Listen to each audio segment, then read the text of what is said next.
Ya udah sok.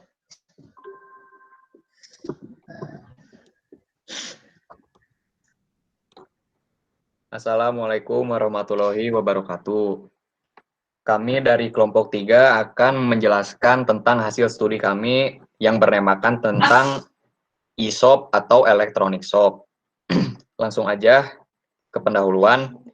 Laporan ini bertujuan untuk melaporkan tentang hasil studi kasus yang bertemakan e-shop, yang menjelaskan tentang relasi ERD dan skema relasi.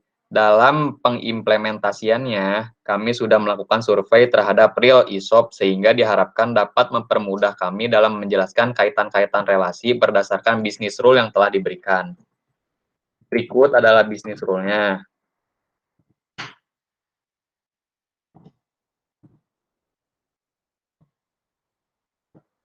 Nah, untuk mempersingkat waktu, saya persilahkan untuk Saudara Agung menjelaskan tentang entitas dan atribut. Baik, selanjutnya ada entitas. Pada daftar entitas tersebut, hanya stok barang yang memiliki entitas lemah. User, seller, buyer, barang, transaksi, pembayaran, dan ongkir memiliki tipe entitas yang kuat. Oke, selanjutnya kita masuk ke atribut. Pada tabel user,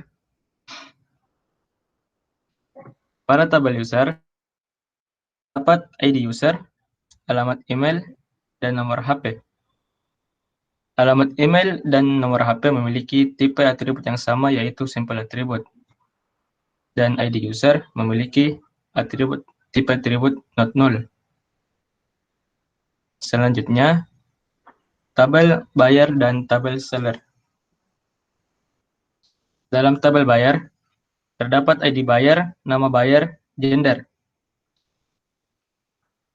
ID buyer adalah ID pembeli yang dimiliki oleh setiap pengguna situs e-shop. Dan nama buyer adalah nama si pengguna. Kemudian pada tabel seller, terdapat ID seller, nama toko, dan alamat toko. Kelima atribut ini mempunyai tipe yang sama, yaitu simple attribute, dan hanya nama buyer yang memiliki tipe yang berbeda, yaitu composite attribute. Kemudian kita melangkah ke bagian tabel transaksi.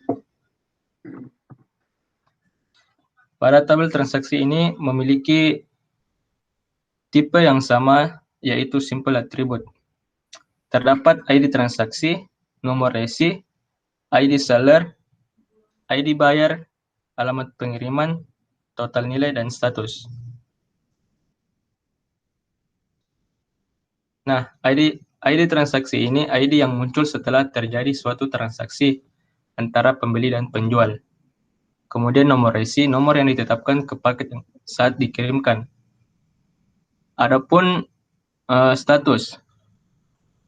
Status ini adalah keterangan yang diberikan oleh penjual dalam proses transaksi hingga ke pengiriman barang. Contohnya yaitu belum dibayar, kemudian ke pembayaran terverifikasi, selanjutnya sedang mengirim barang, dan barang telah sampai. Oke, selanjutnya tabel pembayaran. Dalam tabel pembayaran juga sama, mempunyai tipe yang sama, yaitu simple attribute. Terdapat ID pembayaran, ID transaksi, ID buyer, bank tujuan, rekening pengirim, dan jumlah bayar. Contoh dari bank tujuan yaitu Mandiri, BCA. Dan rekening pengirim contohnya adalah 4353455. Oke, selanjutnya kita melangkah ke tabel ongkir. Dalam tabel ongkir hanya terdapat dua atribut, yaitu nomor resi dan biaya. Keduanya memiliki simple attribute. Nomor resi adalah nomor yang ditetapkan ke paket saat dikirim. Dan selanjutnya tabel stok barang. Dalam tabel stok barang terdapat ID seller dan ID barang. Kemudian ID seller. ID seller ini adalah untuk mengetahui seller mana yang membeli barang, dan ID barang yang akan dikirimkan Dan yang ketiga adalah jumlah produk. Jumlah produk adalah jumlah produk yang akan dikirim. Ada 5, ada 4, dan yang lainnya. Dan selanjutnya yang terakhir ada tabel barang.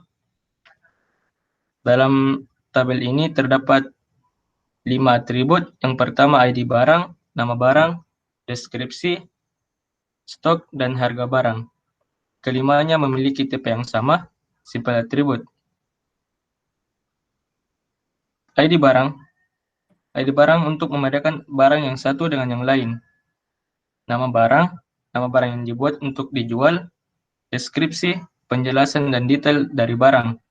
Stok adalah jumlah ketersediaan barang, dan harga barang adalah biaya per satu pieces barang. Oke, selanjutnya korelasi yang akan dibacakan oleh Saudara Najib. Oke, selanjutnya korelasi atau hubungan. Yang pertama itu ada hubungan bayar dengan transaksi dengan nama relasi membeli, kardinalitas one to many. Yang kedua ada seller dengan transaksi dengan nama relasi konfirmasi, kardinalitas one to many. Yang ketiga ada transaksi dengan pembayaran, nama relasi proses bayar, kardinalitas one to one. Lalu ada pembayaran dengan ongkir dengan nama relasi pengiriman, kardinalitas one to one.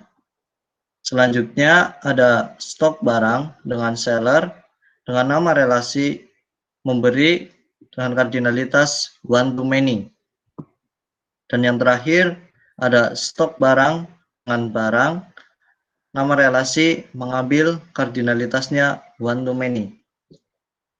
Lalu selanjutnya ke PR diagram. Pertama, user harus memilih satu atau bisa keduanya sekaligus karena di sini ada overlap.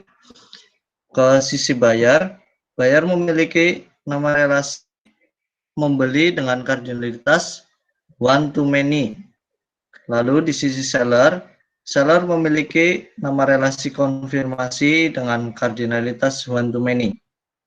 Lalu transaksi memiliki nama proses bayar dengan kardinalitas one to one karena hanya boleh terjadi satu proses pembayaran. Setelah pembayaran, pencetakan numerasi identitas ongkir dengan kardinalitas one to one. Selanjutnya, jika pembayaran sudah dikonfirmasi, maka seller langsung mengambil barang dari stok barang dengan kardinalitas one to many. Kemudian stok barang mengambil banyaknya barang yang seller inginkan, kemudian dicatat. Bila barang sudah tersedia di toko seller dan akan dikirimkan, maka seller akan memperbarui status pada transaksinya menjadi sedang dikirim. Lalu, seller akan memperbarui statusnya menjadi telah terkirim apabila barang sudah sampai di alamat bayar dan transaksi selesai. Kemudian untuk skema relasi akan disampaikan oleh Saudara RJ. Silakan. Baik, untuk ID user primary key karena untuk membedakan salah satu dengan yang lain. Lalu masuk ke tabel buyer, primary key-nya adalah ID buyer untuk membedakan ID buyer dengan yang lain karena tidak boleh sama. Lalu ke tabel seller, di ID seller juga sama, nggak boleh sama. Jadi untuk membedakan salah satu dengan yang lain. Untuk di tabel transaksi, primary key-nya adalah ID transaksi karena nggak boleh sama dan karena buyer itu boleh melakukan banyak transaksi. Jadi ID transaksinya itu nggak boleh sama. Untuk nomor resi juga karena boleh terjadi satu transaksi dan satu pembayaran kan. Jadi nomor resinya ini pasti satu.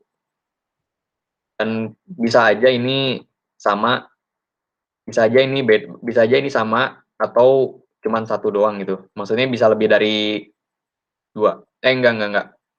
nomor resi ini satu, karena ini cuma untuk mengecek doang, untuk melacak lah kalau jika terjadi kesalahan di pihak sellernya atau di pihak pengirimannya. Yang kedua itu foreign key ID seller. ID seller ini untuk mengecek apakah seller yang buyer pilih itu sudah sesuai atau belum. Untuk ID buyer itu untuk mengecek juga apabila nama buyer atau akun buyer ini sudah sama gitu dengan yang atau sudah yang diinginkan untuk melakukan transaksi tersebut. Terus ke tabel pembayaran, primary key-nya adalah ID pembayaran karena sudah jelas membedakan satu dengan yang lain. Untuk foreign key-nya ID transaksi, ini karena pembayaran ini memerlukan ID transaksi untuk melakukan pengecekan apakah transaksi ini tuh sudah sesuai belum yang ingin ditransfer. Karena bisa saja terjadi kesalahan dalam pembayaran atau transfer jika ID transaksinya salah.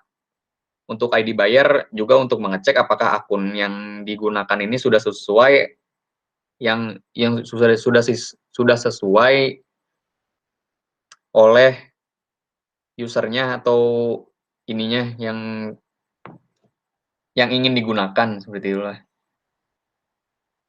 Lalu ke tabel seller sudah jelas untuk membedakan satu dengan yang lain karena tidak boleh sama. Untuk tabel stok barang foreign key, karena kenapa nggak ada primary key-nya? Karena tabel stok barang ini nggak akan ada jika sellernya ini tidak memesan barang atau tidak mengambil barang. Jadi stok barang ini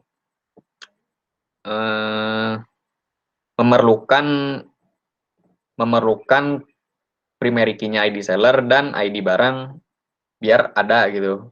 Kan adanya stok barang ini kan untuk mencatat seller yang mengambil gitu, seperti itu. Lalu untuk foreign key ID barang juga kita perlu tahu ID barang mana yang seller ambil dan jumlahnya berapa. Dan juga untuk foreign key-nya ID seller juga kita perlu tahu seller mana yang mengambil barang tersebut. Seperti itu. Dari tugas yang telah kami lakukan terhadap studi kasus ISOP ini, dapat kami simpulkan bahwa di sini terjadi proses transaksi yang dimana transaksi ini adalah kunci dari kasus ini karena transaksi yang berhubungan antara pembeli atau tabel buyer dengan penjual atau tabel seller. Dalam proses transaksi ini juga akan tersimpan informasi-informasi penting yang bisa didapatkan buyer untuk memperjelas keadaan atau status barang yang telah dibeli. Lalu kami juga melakukan pengamatan dengan real e-shop agar mempermudah kami dalam menyusun relasi dan skema yang telah kami bangun. Sekian laporan yang dapat kami sampaikan. Apabila ada kesalahan atau kekeliruan, kami mohon maaf sebesar-besarnya. Akhir kata, ucapkan terima kasih.